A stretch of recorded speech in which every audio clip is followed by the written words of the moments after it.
In the rugged hill country of ancient Judah, where sheep roamed the rocky terrain and olive trees clung to the soil like sentinels of time, lived a woman whose wisdom would one day diffuse a war.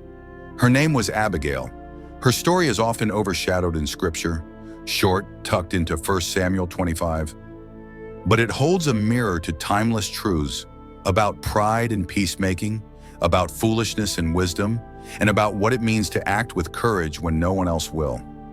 Abigail was married to a man named Nabal, whose name ironically means fool, and he lived up to that title in every way. The Bible describes him as surly and mean in his dealings, harsh, arrogant, and completely self-centered. He was a man of great wealth, owning 3,000 sheep and 1,000 goats, grazing in the region of Carmel. He had everything, except character. In contrast, Abigail is introduced with two qualities. She was intelligent and beautiful, but her story proves that her real beauty was found in her ability to think, act decisively, and fear God. This was the era of King Saul, but Saul's kingdom was unstable. Saul had turned from God, and his kingdom was unraveling. Meanwhile, David, the shepherd boy who had slain Goliath, had been anointed as Israel's next king, though he was still a fugitive. Saul saw David as a threat and hunted him down like a criminal. David, along with a growing band of followers, roamed the wilderness, hiding in caves, surviving off the land, and building a reputation as a leader. They were warriors and outcasts, and they were hungry. While camped near Carmel, David's men encountered the shepherds of Nabal. Instead of raiding them, they protected them. They guarded Nabal's flocks from thieves, wild animals, and foreign raiders.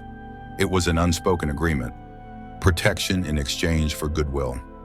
When the time of shearing came, a time of celebration and feasting in the ancient world, David sent 10 of his men to Nabal with a respectful message. They greeted him in peace, reminded him of their protection, and humbly asked for any provisions he might offer. This was a common practice. In that culture, generosity was expected, especially during feasting seasons, and especially toward those who had done good. But Nabal responded with arrogance and contempt. "Who is David?" he said mockingly. "There are many servants breaking away from their masters these days. Why should I give my bread and meat to men I don't know?" It was more than a denial. It was an insult. He dismissed David not just as a stranger, but as a rebellious nobody. In reality, everyone knew who David was. His victory over Goliath was legendary. His reputation was national. But Nabal, puffed up by wealth and pride, mocked him. When David's men returned and relayed Nabal's response, David was furious.